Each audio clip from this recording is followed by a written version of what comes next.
I think characters are the most interesting and maybe best part of any TV show. I think I started loving TV characters before I even knew I loved TV shows. I also think some of those characters have had a tremendous impact on my life. They've been sort of imaginary friends that someone else imagined, but they've been role models, they've been companions, they've been sources of comfort and solace. And I guess you could say that that's true of any fictional character, but there's something specific about TV characters, and it's that we spend so much more time with them, because TV shows usually are much longer than any other narrative form.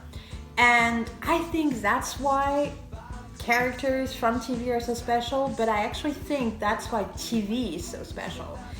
TV shows are an opportunity to delve into a character, to explore all its complexity in a subtle, interesting, long-form way, like no other form permits to. That's part of the fun, but also the challenge of television, is creating compelling character, but also sustaining those characters. So I thought it was really important to talk about it. So this is Let's Make Great TV, Chapter 6, The Creative DNA of a Great TV Character. So this is the first video that truly addresses one of the building blocks of a concept. So when I talk about building blocks, I'm talking about a personal theory I developed from watching a lot of television shows and trying to figure out what they had in common and what was the DNA of a concept. And I came up with something that in French I call the pillars of a concept, but I find building blocks better in English. And there are 6 of them, and I'll get into it later in a video down the road. But one of the building blocks is characters. And in the theory, that's not the first one I mentioned, but I thought it was important to do a video about this building block first for 3 reasons. First of all, characters are what stick. So basically, you can forget a plot, you can forget a lot of stuff about a TV show, but usually you're supposed to remember the characters because they are the things you actually watch it for, they are the things you want to come back to. I know right now it's more, and when I say right now, I mean the last 15 years, there's a lot of plot-driven shows, but I believe they don't last very long and we don't remember them the same way. And even when we do, it's because of the iconic characters inside of them.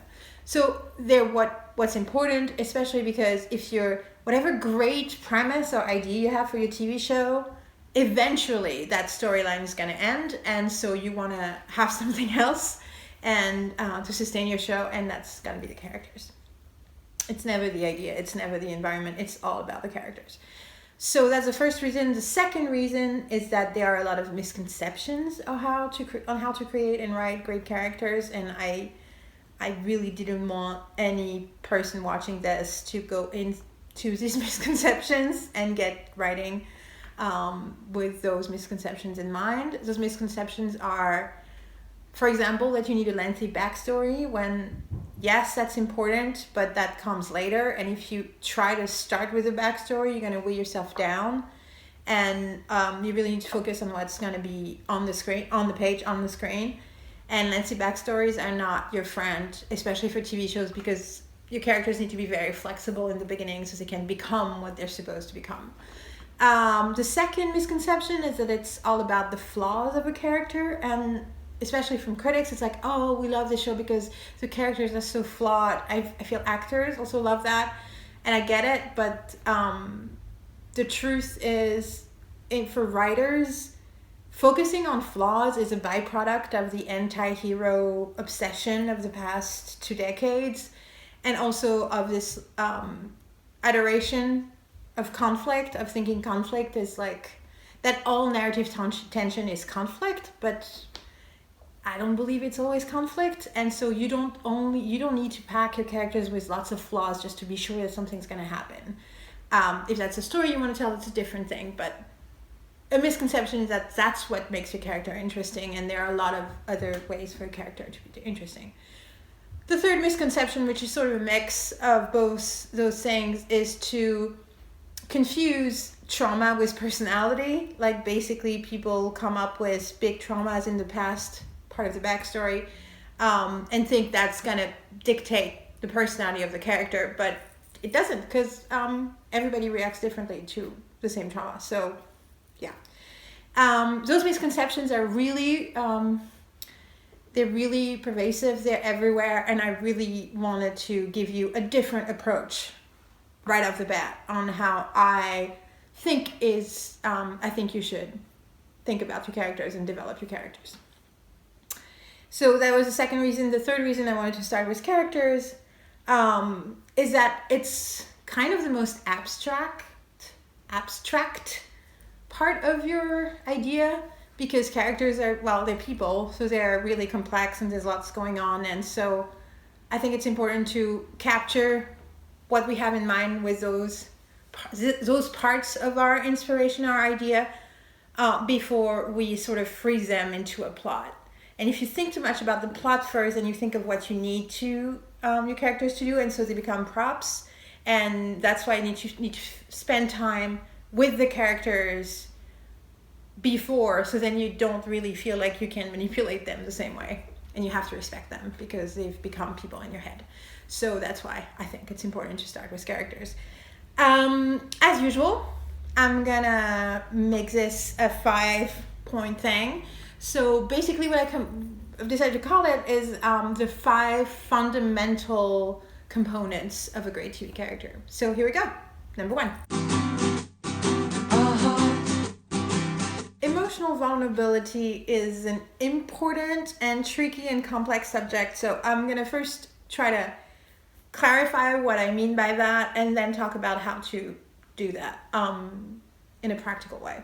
So vulnerability is a word that I started to really care about differently after starting to read Brené Brown. So I talked about Brené Brown before. She's a researcher. She researches shame and vulnerability, because basically after studying shame for a while, she realized the only antidote was vulnerability. So basically, in order to stop not feeling shame, because you're always gonna, but like deconstructing your shame and feeling better about yourself when you do feel shame, is by seeking empathy from others, and you can only do that by being vulnerable. So the way I explain it to people and the way I think about it is that vulnerability is not weakness, it's uncertainty.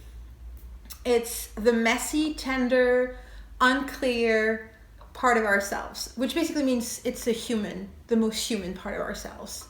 And so the theory goes that when you show vulnerability to another human, so you show the most human part of yourself to another human, this other human will recognize himself and care, and therefore have empathy, but also it will foster connection. And that connection basically will destroy the feeling of shame you're having in that moment. But what the interesting part for fiction is to me is the idea of fostering connection through vulnerability. So I think that works with fictional characters. I think fictional characters who show us their vulnerability make us care about them. And they're an English word that doesn't really exist in French, which is they are compelling. So suddenly we care about what's going on for them. We want what they want, or maybe don't want for them what they want for them, but we care. And that's how we develop a relationship with them, and that's why we keep wanting to watch the show.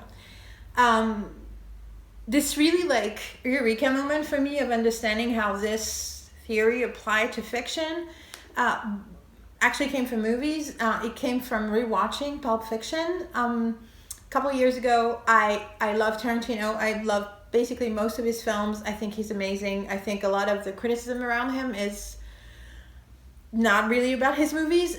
That's a whole different topic, but like I feel like he polarizes a lot of people, but I think the movies speak for themselves in terms of his humanity, his inclusivity, and how much he cares about the human condition. So, and it really struck me when I was rewatching Pulp Fiction, because what everybody thinks of Pulp Fiction is it's meta, it's violent, it's cool, and there's great music.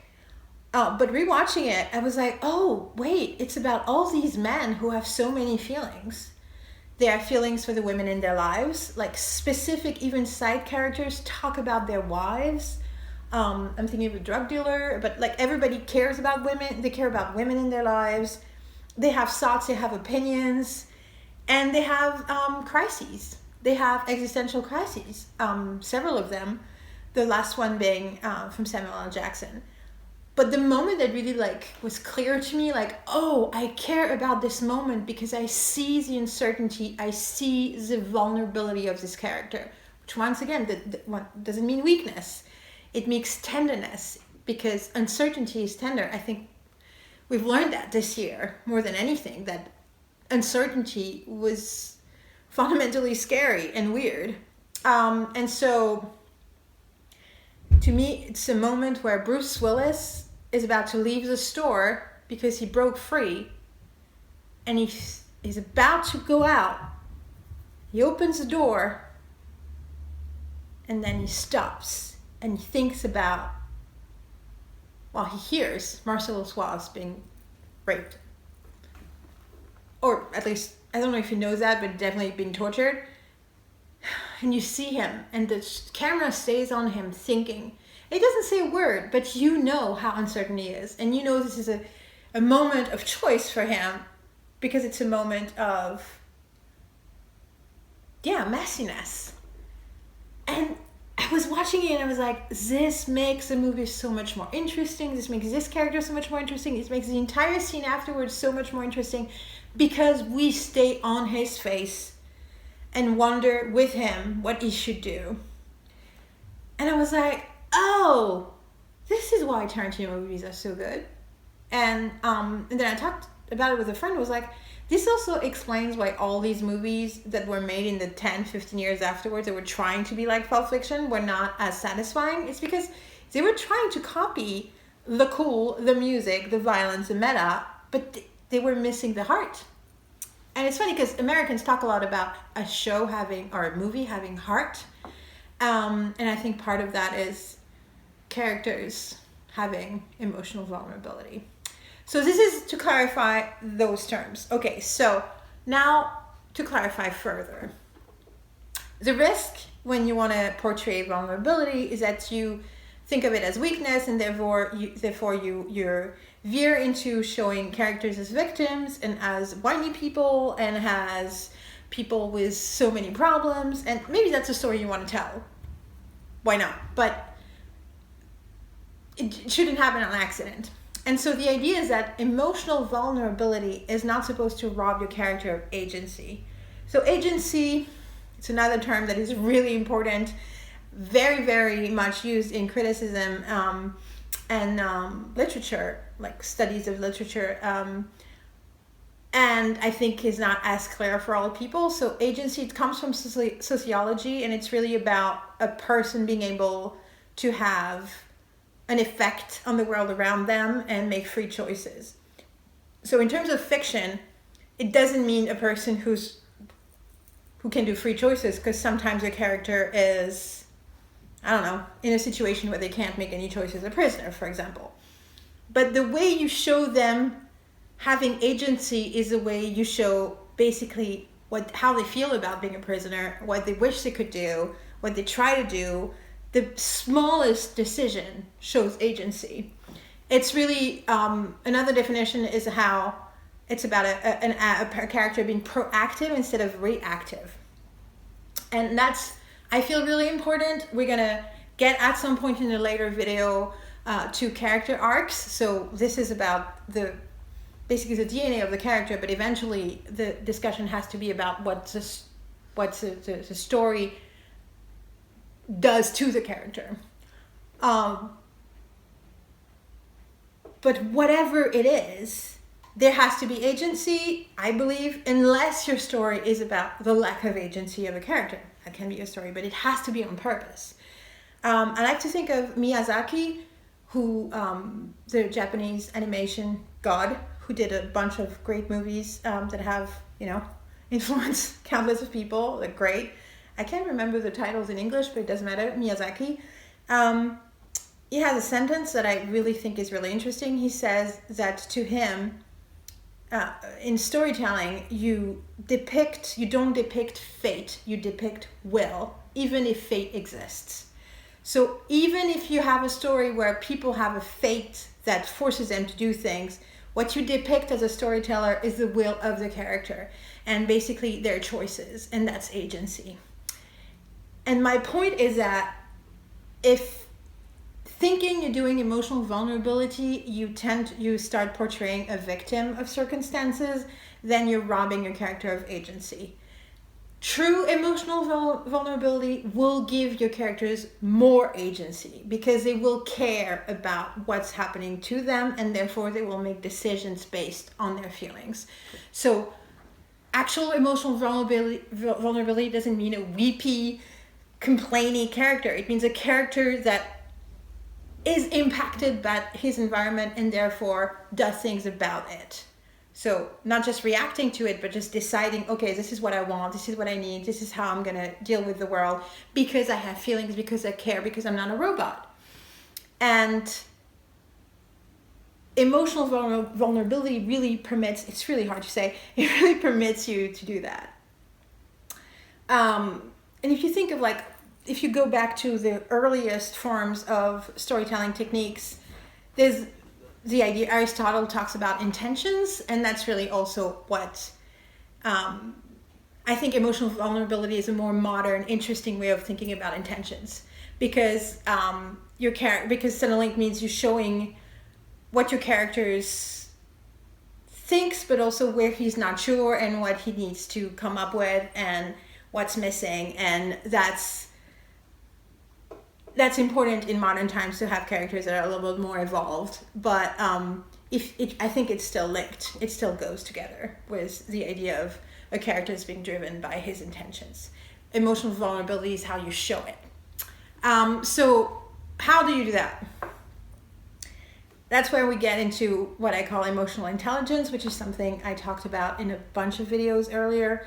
And to be quite honest with you, it wasn't really a concept for me, not something I understood until I heard about it by, ironically, on the Brené Brown podcast by a researcher who's named Marc Brackett, and who basically studies feelings and how people deal with their feelings. And so basically what he's saying is that we tend to think of emotions as noise and superficial things and things that are just in the way and things that need to be controlled, when they're actually very valuable information about who we are, what we need, what we want, what we need to do, just as much as rational thought. Basically, like, emotional thought and rational thought need to be going together, and we tend to act as emotion judges instead of emotional scientists. And so that's what emotional intelligence is to take emotions seriously and to think about them and to be like, okay, so what is this? Like, what am I feeling? What is this character feeling? What is this other character feeling about that? How is it affecting them? How is this feeling specific to their story, to their history, to their attitude, to their personality? And so if you want emotionally intelligent characters, you need to be an emotional intelligent writer.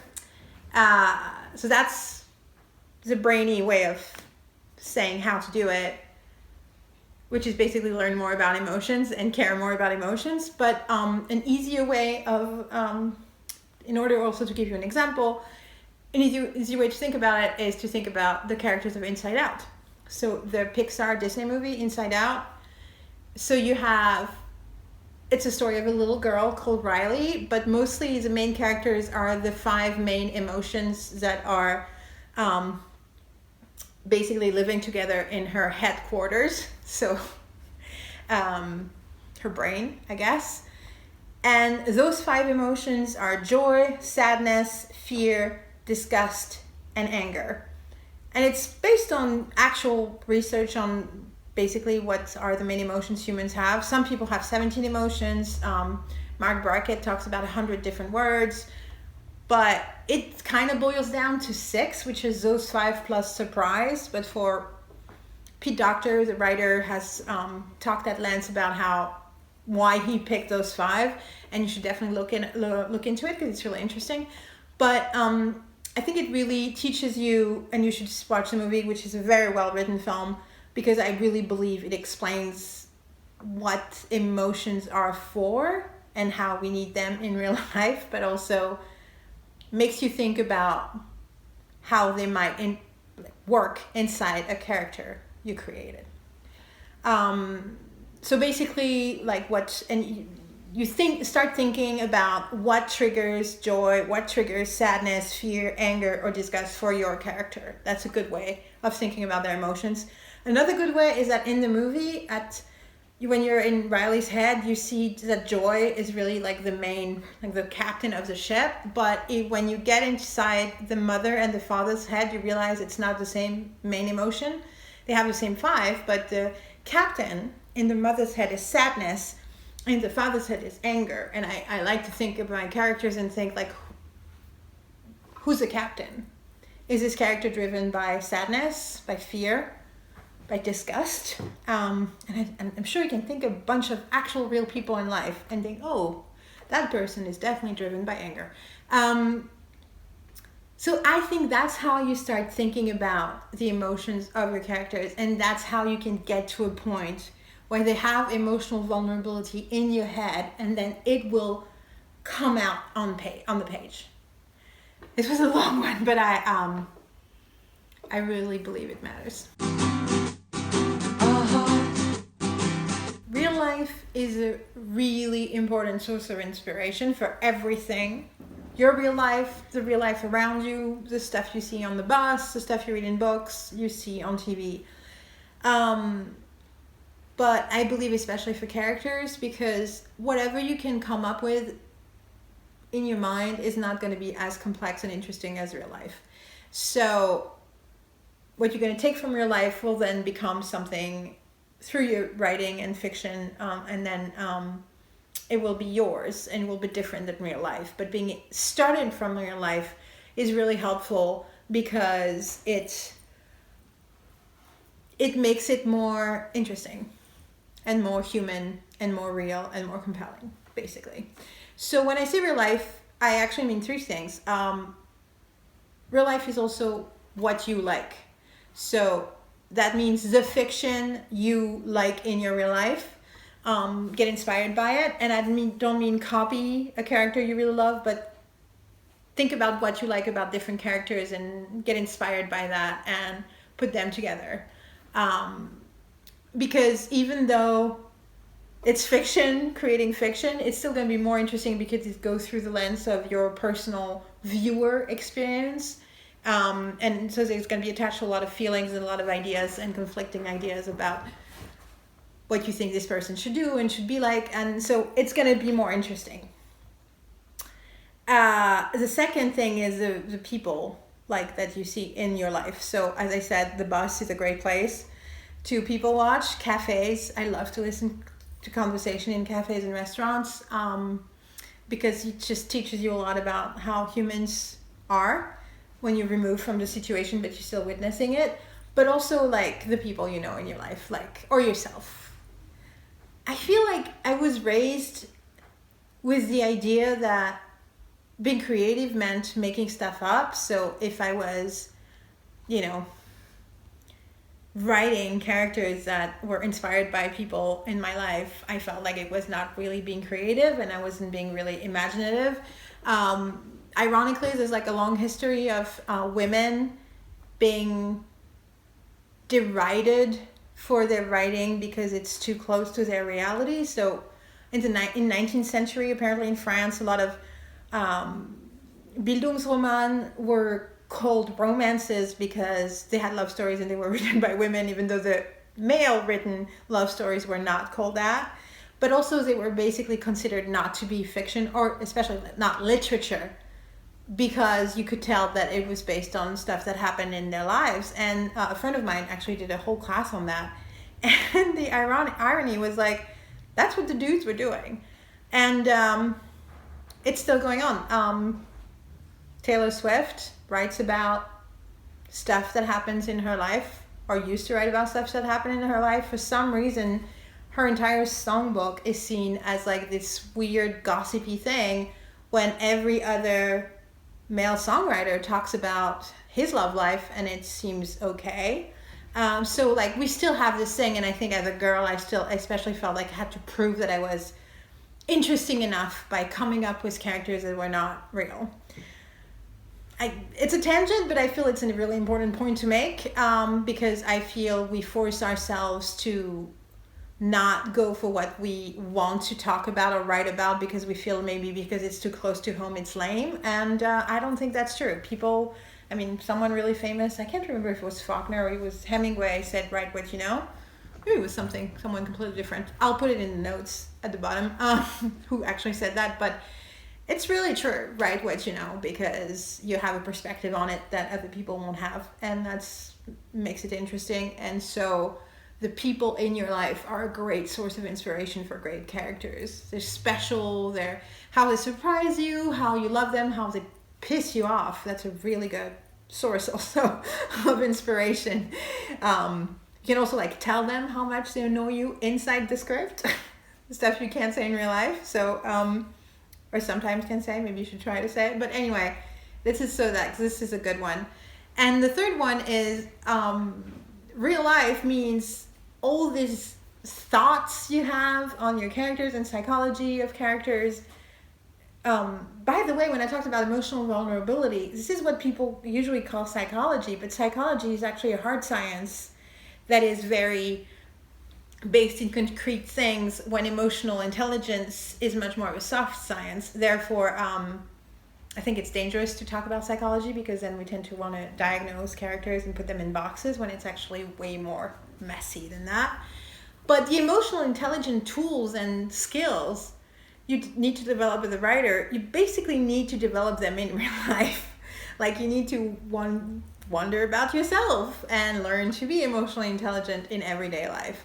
And I actually believe that my favorite writers are better people than most because they had to really question their prejudices about other people to become good writers. I'm thinking of, like from the shows I talked about in the last video, like I think Rob McElhaney, I'm thinking Mike Schur is a great person. Everybody who seems to work with him, The Good Place, for people who don't know, a bunch of other shows, but The Good Place, which is a really important show that almost made my top 10, but then I wanted to talk about Brooklyn Nine-Nine more, which he co-created. But Rob McElhaney, who did Mythic Quest, seems like a really good dude. The guy who does New Amsterdam, I'm pretty sure he's a good dude.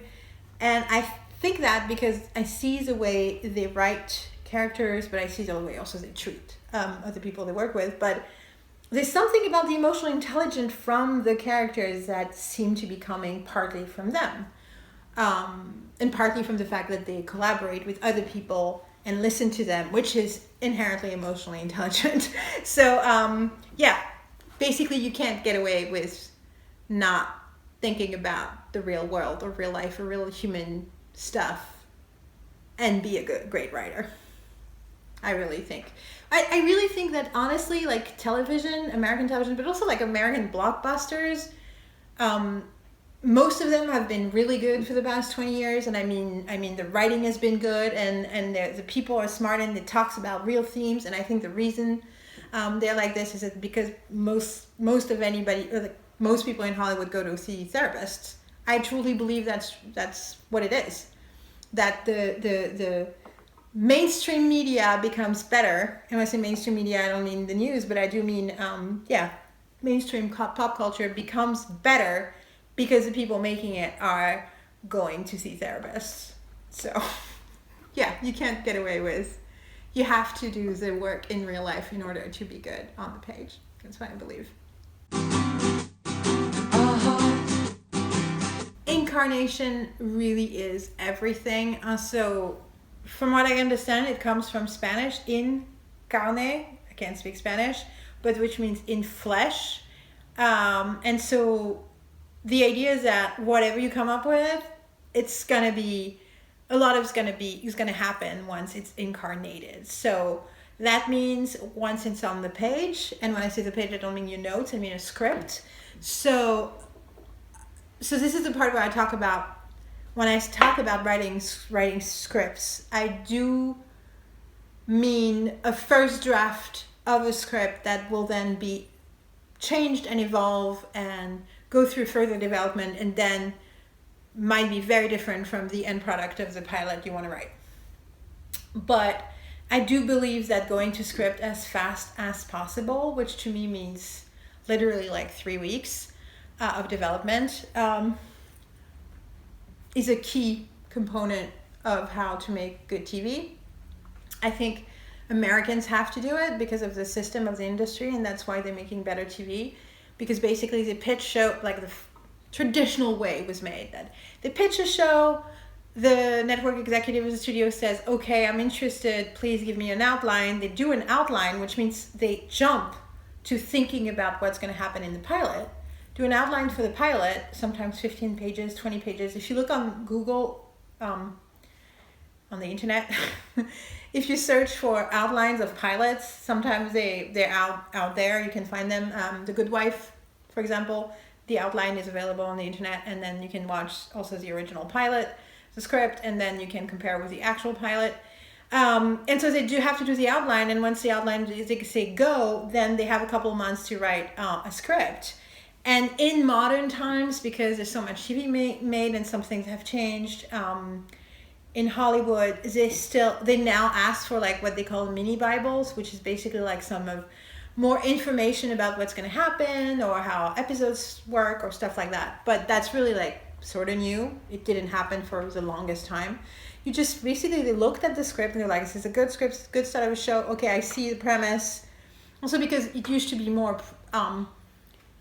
concepts were more fixed. So basically you had like, it's set in a police department, it's set in a hospital. So you knew like the pilot was really a pilot, it was a prototype of what the other episodes would be like.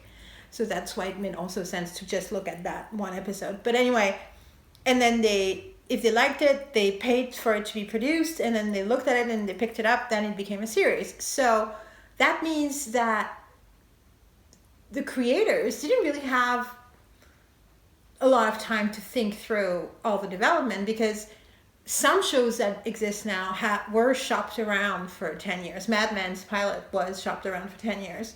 So you had a lot of time to think about it. But mostly writers, they pitch something, and then like from the 500 or 1,000 pitches that get bought or that get heard, then like 3 shows come out. So a lot of writers, great writers, pitch, and then at some point during I'm thinking of the calendar year, that's why I'm doing this, like from June to May. At some point, they get evicted from the system, and so they have to come up with a new pitch for the next year, and so they can't really spend their times like years developing whole worlds and characters and stuff. And so there's a misconception that great TV shows are born from a lot of preparation and thinking through before starting to write, and that's not true. It's never been true. There are exceptions, of course, but it's never what makes the show. What makes the show is the organic writing that comes after. Even when the writer has a specific idea of how they want to end the season or the show, it's a soft focus thing, so it all changes later on. So this is a long way of saying you need to incarnate your characters in a script. Don't spend time figuring out the entire journey. I mean, it's going to be fun to do because you're going to feel in control. You're going to feel like you know what you're doing and you have thought of everything, but that's not writing. That's trying to control creativity, and that doesn't work. Because you can come up with as many intricate details as you want until you've put them in action, in dialogue, in the body of an actor. It's kind of all moot. I mean, not all moot, of course. Like what I'm saying what I started to say is that you need to think of your characters first. So of course, it's important to develop them a little bit. But the truth is, everything's going to change once it's on the page. And so the actor thing is really, really important. So I don't believe that there are any iconic characters that are not fueled by the actor. So I talked about this in the Buffy video, and I'm probably going to talk about it in all the other videos. I'm going to talk about probably a specific character, all the videos where I talk about a specific TV show. I'm usually going to talk about one character that I think is really important, even though in most of these shows I think all the characters are great. But I talked about it with Spike, which was thought of as a villain and then eventually became one of the main characters of the show. So what happened was something on the page met an actor who was looking for steady work, but also had a theater background and somehow just connected to this character and created this thing, and then suddenly they couldn't live without it. And the thing is, no matter the actor, it's going to change whatever you had in your head. And that's a good thing, because that's why we don't write books. It's because we want someone to incarnate those characters. So, don't be too precious. You need to create something exciting enough for someone to want to give it life, but you need to have enough space for someone to give it life as well. And you're going to accept that character is going to be different. I was watching a Hugh Grant interview. I was listening to a Hugh Grant podcast. It was on Fresh Air on NPR. And he was talking about how Richard Curtis hated him during Four Weddings and a Funeral. And I actually read a bunch of stuff about Richard Curtis, who wrote Four Weddings and a Funeral and a bunch of great movies, and made the incredible romantic comedy About Time, which you should just watch because it's a movie about everything. Really, it's just talks about love and life and death and parents and kids and everything. It's a beautiful, beautiful film. And reading about him, I realized that he's been writing about himself a lot inside his movies from the get-go. Actually, his partner, who he has not married, they actually did the thing they do in Four Weddings and a Funeral, when at the end they ask each other not to marry each other. Like, they actually did that in real life 25, 30 years ago. Ironically, she's like the great grand niece of Freud, which I find interesting for a screenwriter, but that's a different story. And apparently he hated Hugh Grant because he wrote the character to be him. So he was supposed to be a glasses-wearing, awkward guy, and then they hired this handsome Englishman, and he was really pissed, and he tried to get rid of him, sort of. And then he had to accept him, and then, I don't know, I think it created a very compelling character. It's a mix of the neurosis of Richard Curtis and the insecurities that he has because of how he looks, and then Hugh Grant made this thing that became not only an icon for this movie, but became sort of like the career of Hugh Grant for many years. Now he's doing villains, which is really funny too, but I keep going on tangents, but I think it's important when you talk about these concepts to give them body and to talk about real life examples and stories that have been told about these things. So the actor, the writing, the setting the characters in motion and in action is going to change everything, and that's a good thing, but it's a scary thing. So stop trying to control their fate by deciding what's it going to become before you start writing, because you just can't. Henri Troyat, which is this novelist, French novelist, 20th century, who my mom loved. She read all of his books when she was a kid, and they used to ask him how he decided the arc of his characters, and he said, "Oh, I don't decide it. I just write, create them, and then they tell me what they want to do. They decide." And that's going to happen, especially in a TV show. So it's okay, but be ready. Incarnation is everything. The mind just told me, Henri Troyat is right here.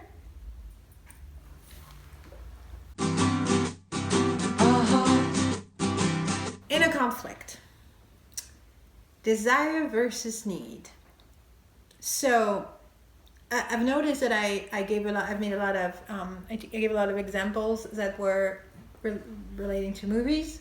I think I did that because it's an easier way to explain certain things, because I don't know who's going to watch this video, and I don't know how familiar you are with certain TV shows, and I find movies, especially famous movies, to be more easy to use as examples. But developing a character for a movie and a TV show are very different things. As I said, basically a movie is one story, so you think of your character and the journey of your character at the same time. with TV shows, you need to think of a character as someone who can really grow old inside the story for a really long time. So it really becomes evident when you start talking about inner conflict. I said earlier that this adoration of conflict is annoying. It's because usually it's outside conflict. It's like people just create problems for themselves or for each other. Like, typical thing is like someone smart does something stupid to create a conflict with another character. Stuff like that. That makes me really crazy when I watch it. But inner conflict is a real thing that we all have and that you can really, really explore in a TV show. And of course, technically, inner conflict is in every kind of character, in every kind of narration. It's true of a character from a song. No matter how small and short the narrative is, you have inner conflict. I just think the nature of the inner conflict you care about is different. Basically, in TV, it has, in my opinion, to be more existential, because it has to be an inner conflict that will stay there for the rest of their lives. So, I like to think of desire versus need. So desire is, once again, there's lots of terminology, depends on who you ask, lots of different words are used for different people.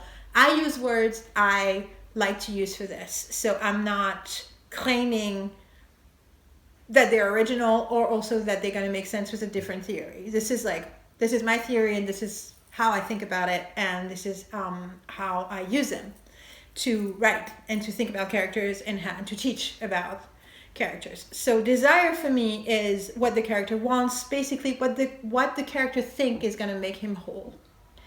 So the way, it's funny because whole is not really a word you have in French. Like, I mean, you can't really say that sentence in French. So the way I say it in French is like, it's the thing that's going to fill up the hole in your soul. But what I do mean is going to make you whole. So, and then what you need, the need of the character, is the actual thing that will make him whole.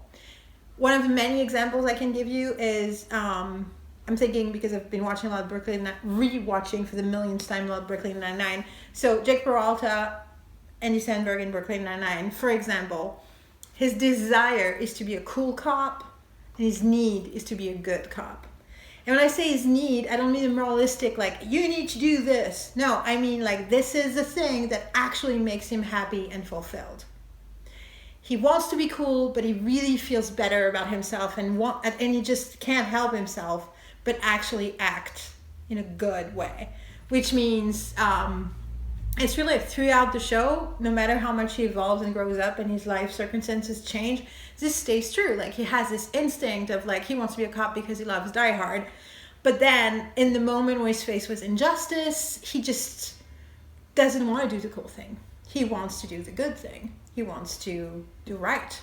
And so that's an inner conflict that is sustainable all through the show, because of course, no matter how much he wants to be a good person rationally, is still going to have the instinct of being cool, of being fun. So another example, typical example, especially like for a romantic comedy, for a female character, would be that the want, the desire is a husband or a partner or a specific guy, and then the need is loving yourself. So it's interesting because it doesn't mean the want is wrong or bad or isn't unattainable with the need. It just means that, and it's typical for women because we're raised like this, that thinking that that we're going to feel good about ourselves when we have a partner, when we have love in our lives. And the truth is, if we don't feel good about ourselves alone, then we're never going to feel good about ourselves. And that's a typical inner conflict. And that's like probably true of every character. Like, if I'm rich, then I'm going to be fine. If I have this job, if I have this promotion, if my father is finally proud of me. This is really typical things. Like, what I desire is actually not what's going to change me. And what's going to make me feel better, what's going to make me feel whole, what's going to make me feel happy, what's going to help me be a good, like the person I'm supposed to be. So if you don't have that, then your character is not a person. And then again, if you have a specific one, that's how your character becomes a fictional character rather than a real person. I feel in real life we have a lot of inner conflict and we really don't know what the main one can be at any point in time. And I think a fictional character we need to be very clear about what is the main inner conflict, and maybe think of an inner conflict that, if resolved, will have a second side to it, like a second life. Like, as I said, that even if you're rationally do evolve enough to understand what you need rather than what you want, you're still gonna be conflicted about those things. Yeah, that's a major component of a great TV character. The first 4 components were very theoretical and born out of an analysis, but I really needed to make those things very clear. But I also need to give you practical tools because, as I said, this is the first writing video. This video will really address part of the concept, and I feel I can't just say all this stuff and not be practical about it. So, especially because I believe the way you do character development, the way you write that development needs to be organic. That's what's gonna also feed into the greatness of the TV character. Because the more organic you are, it really goes back to the creativity video. The more organic you are, the more you're going to be close to your idiosyncrasies of your inner universe and stuff you care about. And so the more it's going to be, a lot of personal things that you're interested in are going to be weaved into it without you even realizing it. And then it's going to bear fruit later on. So these are tools that I've come up with for my students. And then this is really the part of the video where I'm like, I really need to write my book because I feel like I'm giving lists and lists and lists, and eventually I will. Eventually I think I also start doing classes in English somewhere on the internet, but you know, I don't know when, but eventually that will happen. But for now, I'm just going to try to keep it easy and simple so you can use them. So the character development is for every character, for each character. What I think is good is like you create a document, like a Word document, or I love Scrivener, so I use Scrivener, and you can really create documents inside documents. And so I create basically a place that is just for that character. And I do there are 3 phases of the character development. And the third one is really like, you can do it before or after the first draft of the pilot. And I'll get into how to write a script, like how I think you should start writing your script later on in a different video. But the third phase is really like, if you're ready to write after the second phase, you should start writing, and maybe the third phase will come later to further develop and readjust and maybe influence the second draft. So the first phase, as usual with all of my exercises, is free writing. So you put a clock, you say 45 minutes, you take an empty page, whether a paper or a document or inside Scrivener, and you just basically put on paper everything that's already in your head. The point is to free your mind, but also to look at what you have in your head and realize all the stuff you already have in your head. So don't come up with new things unless it's like an exercise in making up a character where then you have to come up with, but like also like don't rationalize it basically. Just be free. Just use free association. Just write stuff down that comes up without thinking, oh, but that's a bad idea, that's lame, that's cliche, whatever. Doesn't matter, we'll make it better later. This is the craft part. This is really creativity. So just put stuff down. Let your psyche speak. That's the first phase. That's easy. Second phase is a bit harder. And I'm going to go into all details because it needs to be very specific. So the second phase is you take, once again, each character. So you do the first phase for all the characters, and then you go around the characters again with the second phase. And I think it's good to limit yourself to like an hour for each character, because spending hours and days and days and days in writing and developing is not helpful. It's just a way of like proving it to yourself that you're working, but it's not actually very creative. Sometimes you need to spend days and hours not doing anything and listening to music, because that's what I do, or I knit. But then when you start writing, you should not write for very long. That's my opinion, once again. But I think it's like sometimes you can't get blood out of a stone. You just have to, at some point, just take a break and move on. But so the second phase, you take an hour and you try during this hour to answer 5 questions. And this is where I'm going to get into detail. Question 1, how do I describe this character without any mention of their past? So basically, how do I describe this character in the moment where I meet this character, how this character appears to someone who doesn't know anything about them? How do I describe them without giving backstory? That's a really helpful exercise. It really basically also reminds you how your viewer is going to experience a character when they meet them, and what you want to show, and also what you know about this character in the moment. Because sometimes you've thought so much about specific thing that's going to happen to them, or specific thing that happened to them, that you don't really know how they are in the beginning of the story, and you should know that. So how do I describe this character without mentioning its past? Second question, what does a scene introducing this character in a surprising and surprising the viewer look like? So when I say look like, I don't mean actually like how it's going to be shot and aesthetically. I just mean like in a more general way, like what kind of a scene is that going to be? So think about what a scene would be to introduce the character. And what I think is interesting is that you would think something about the character in the beginning of the scene, and then you would change your perspective by the end of the scene. So like a character that appears to be really confident and calm and cool, at the end of the scene you realize they're scared. And not because something happened, but because you realize something, like you get surprised by the end of the scene enough to think, oh, this is not just a one-note cliche I thought this character was. This character has depth, basically. Like, what would a scene that would say that about your character look like? Once again, not look like, but more like be like. So that's the second question. The third question, what kind of archetype lurks behind this character? So, archetypes. I'm going to do another tangent. I'm going to talk a little bit about narratology.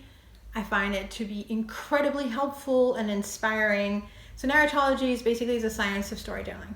And when I say the science of storytelling, and ironically, it's a French word. I say ironically because I don't feel we study narratology enough, especially not in TV writing circles in France, like at all, or even movie writing circles. Even though like we actually like came up, like the Russians first started it, but then the French wrote a lot about it and cared a lot of, anyway, the French paradox.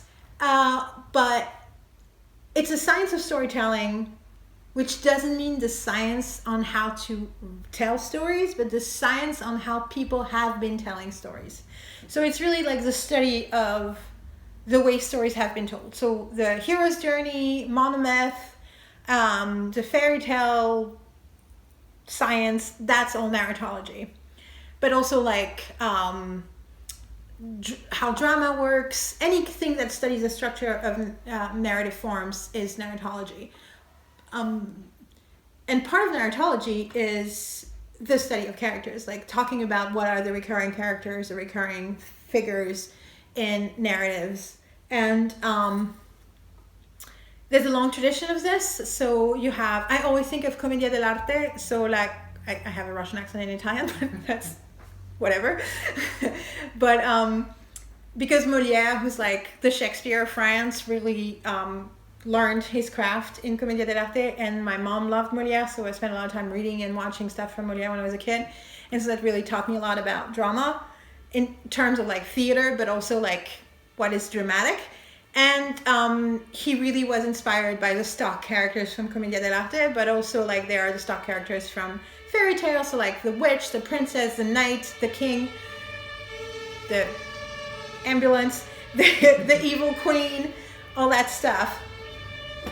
How many ambulances are there? That's okay, I'm going to keep this in the video because I don't want to cut.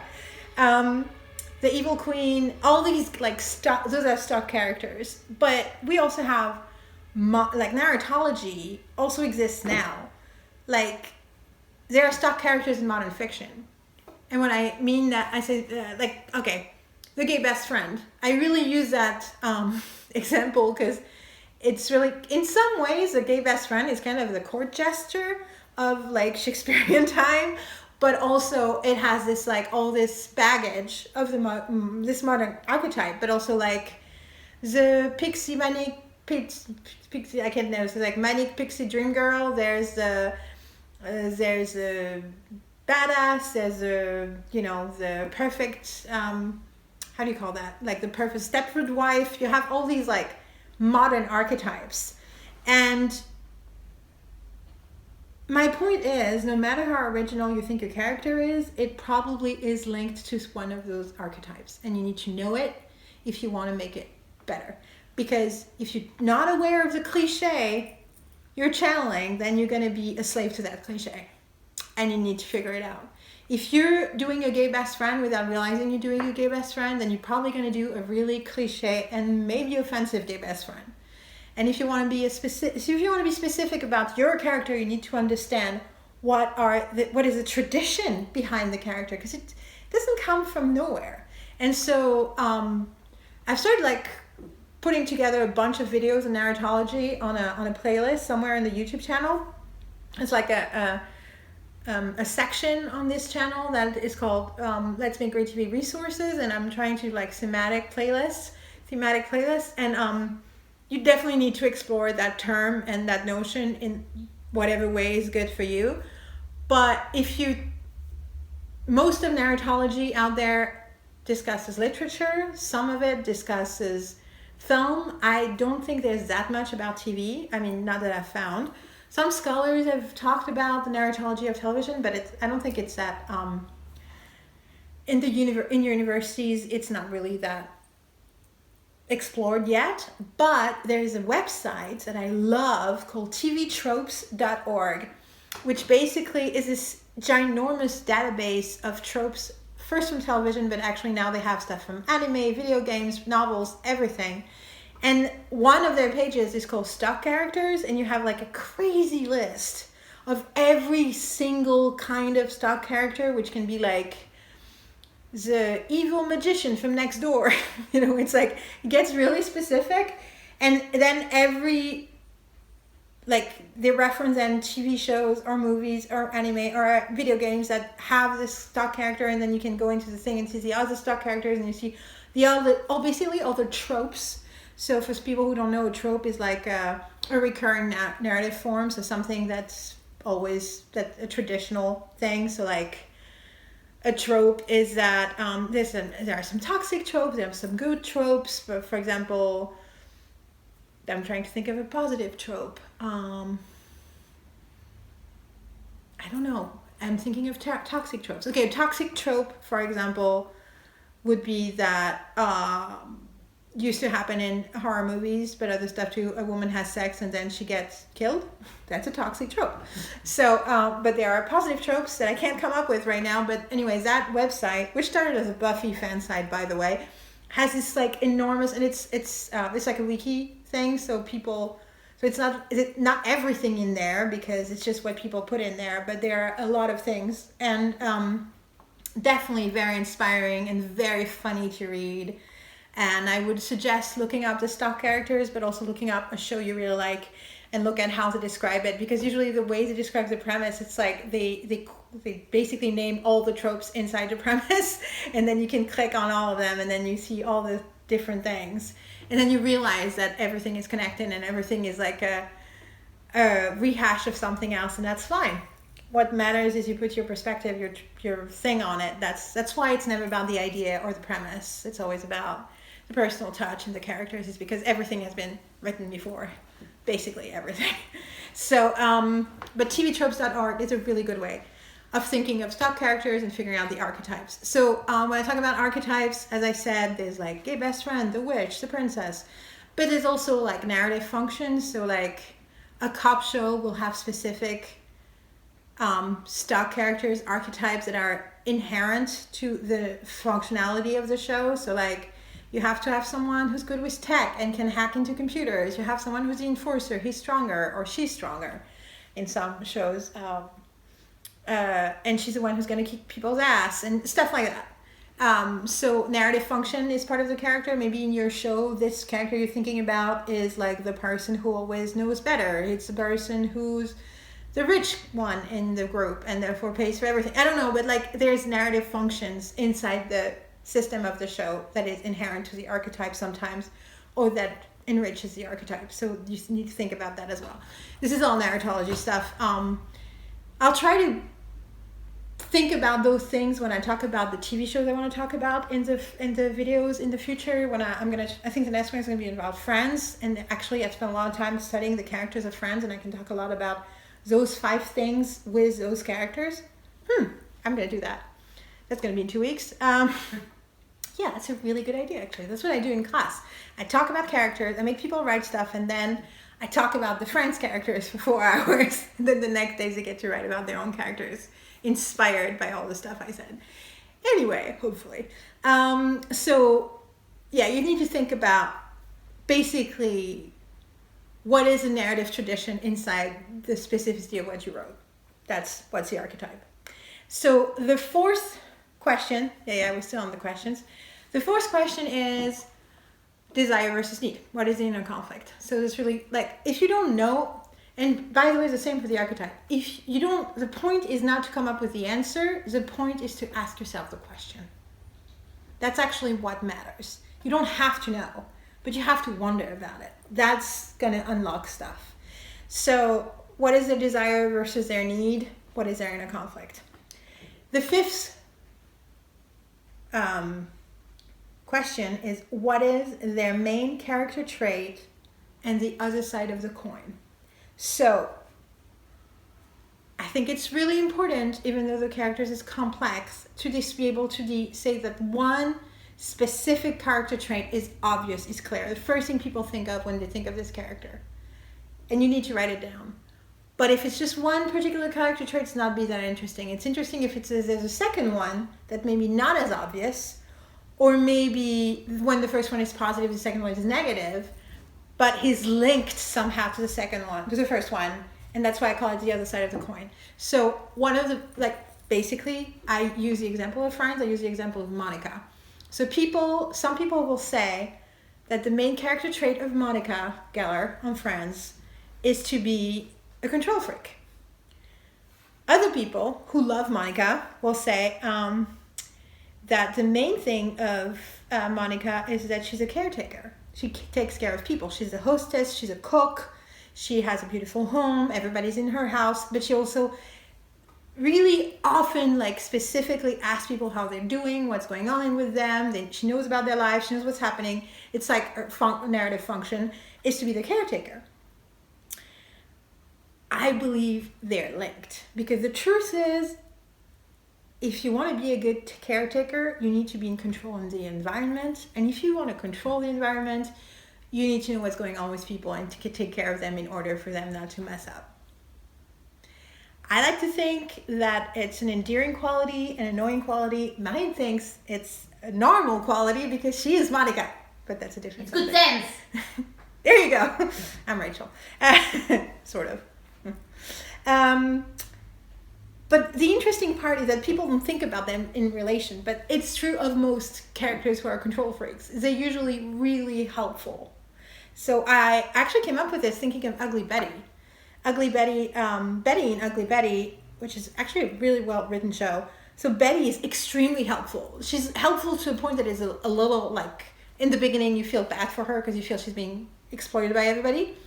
And then in episodes 3, 4, 5, I can't remember, but an early episode, she's supposed to organize her father's birthday party, but then she can't because she's working all the time, and her sister does it. And she gets so mad about it. She gets really offended and why didn't you do this? But I was going to do it. And I realized, oh wait, she's a complete control freak. And I was like, oh, but maybe it's linked.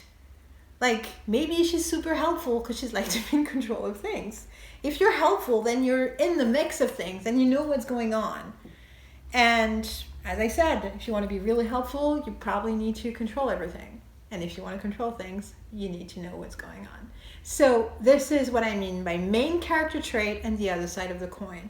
Can be very different things. And one character trait, even though in those examples they're similar, but one character trait doesn't mean that it's always the same other side of the coin. It means something that makes sense to you. So the way I think about it is like, okay, I know this person is obnoxious. She's loud, she talks all the time, she has opinions about everything.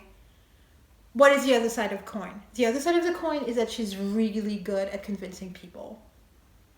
The other side of the coin is that she really is a master of how she talks about things.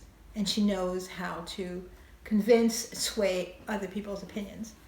You see, and that's this idea of like, something that seems negative is also a strength. And something that seems like a pure positive also has a dark side. So, I find it helpful to think about that. And really focus on one trait in one other side of the coin, not at 10, because everybody can come up with 10 different facets of their characters. What's really hard and what makes it more interesting, and especially in this point of development, is to focus on one. I was going to say something about Friends, but I'll talk about it in that video about that show. So I'm going to repeat the 5 questions. So question 1. How do I describe this character without mentioning their past? Question 2, what is scene introducing surprising the viewer, introducing the character and surprising the viewer would look like? 3, what is the archetype and the stock character lurking behind this specific character?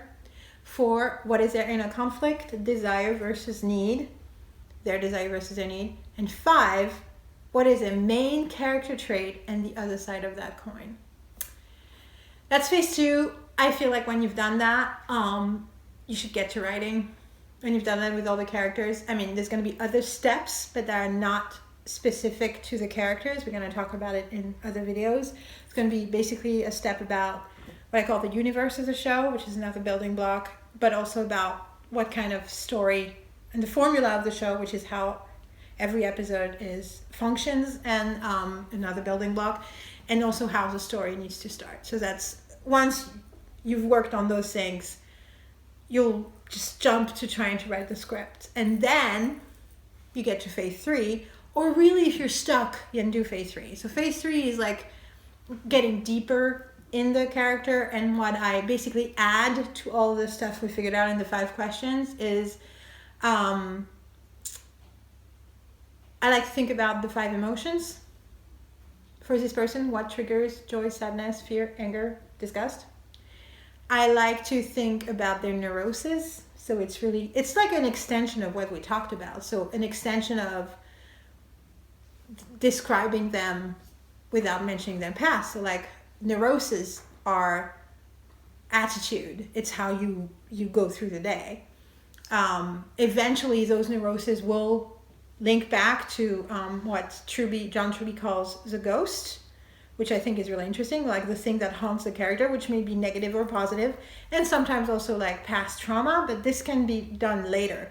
What's important is the neurosis, because the neurosis have an impact on the present day, on the story, the way like that you're actually telling. I mean, I say present day, but of course sometimes it's flashbacks, but you know what I mean, like the time of the story. And the other thing I like to add is originality, like what is special about this character. If you're writing a comedy, what kind of comedy comes from this character? What is the edge of this character? What is the originality of this character? Like write it down or figure it out, because maybe you don't know. I think that also helps differentiate all the different characters. And then when you're still like a little confused, then another thing that I find very helpful is to expand on the description and think, how would their best friend describe them, or their friend describe them? How would they describe themselves? And how would a trained therapist describe them? Which is sort of a way of making them 3-dimensional for you, because suddenly you're like, oh wait, she thinks she's so nice, but the therapist, she thinks she's a narcissist, for example, or she thinks she's such a loser and her friend thinks she's amazing. That also works. and that feeds a lot. That gives you a lot of tension, and yeah, it's gonna be helpful for knowing how to introduce them in the pilot and also how to make them interact. So, yeah, of course, this is all when you want to create characters, but I feel like all those things also apply to you trying to study existing characters that you want to use in a script. For people who are trying to write scripts for existing TV shows, I think thinking about those things works just as well for existing characters as it does for new characters. So yeah, this is a practical way I like to approach the organic writing development of TV characters.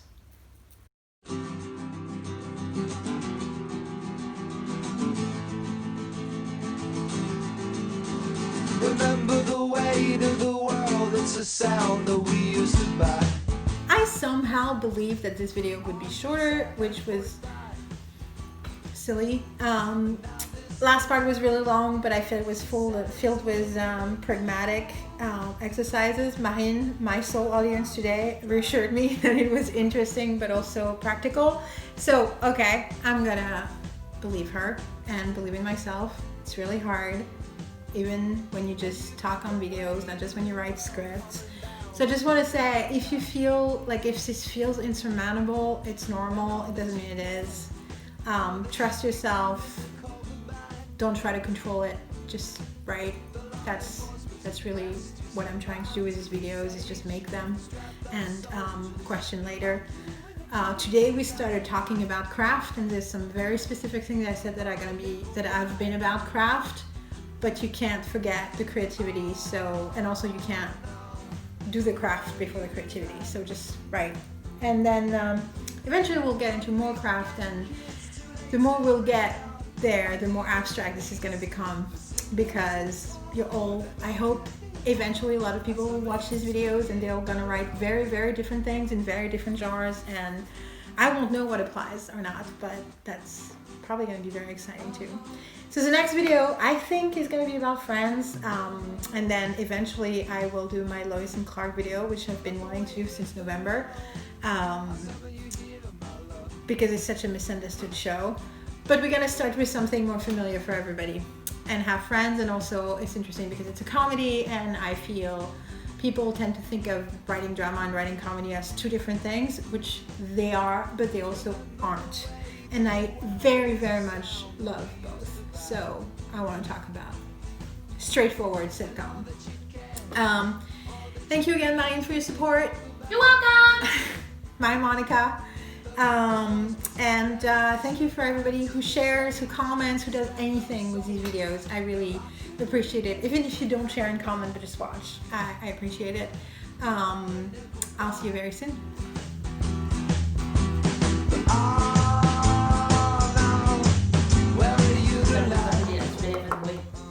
Mais c'est ma mom's. Oui, oui. Mais mieux sur le côté dans ces cas-là. Non, mais tu sais, un peu, pas forcément qu'il soit. Je peux le mettre devant sinon, mais pas collé. Tu vois ce que je veux dire? Genre, like there's a pen. Tu vois? Okay. Genre, ça te gêne pas quand tu lui donnes pas un coup pour qu'il se casse la gueule par terre. D'accord. Oui.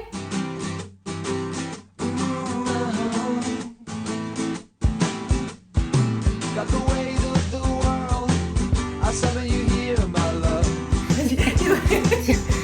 No. You want me to throw it away? Yes.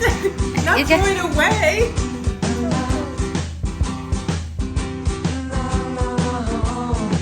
It's Mom's. It looks nice. I put it on my lips.